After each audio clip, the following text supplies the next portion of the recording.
السلام عليكم ورحمة الله وبركاته أحبتي في الله متابعين قناة تفسير الأحلام مع رانيا. هقدم لكم النهاردة معنى رؤية حبة البركة للمطلقة أو رؤية الحبة السوداء للمطلقة. تدل رؤية حبة البركة في المنام للمطلقة على نهاية الحزن والهموم الكبيرة في حياتها. وإذا رأت المرأة المطلقة أنها تشتري الحبة السوداء في الحلم فذلك دلالة على زواجها مرة أخرى من شخص يصونها ويعوضها عن زواجها السابق. رؤية حبة البركة على الطعام في المنام للمطلقة تدل على تغيرات جذرية في حياتها للأفضل. أكل حبة البركة في المنام للمطلقة دليل على زيادة في العز والجاه، وحلم أخذ الحبة السوداء من الطليق يدل على استرداد الحقوق والمستحقات منه والله أعلم.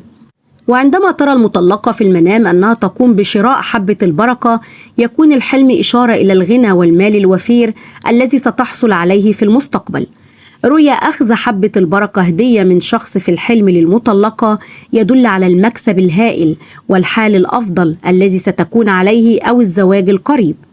رؤية أنها تتاجر بالحبة السوداء في المنام فهو إشارة إلى كسب المال الوفير في المستقبل والتجارة المربحة.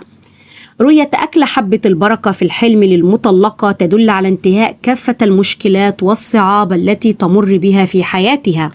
وإذا شاهدت المطلقة حلم أكل العسل مع الحبة السوداء يدل على الغنى والطرف في المعيشة.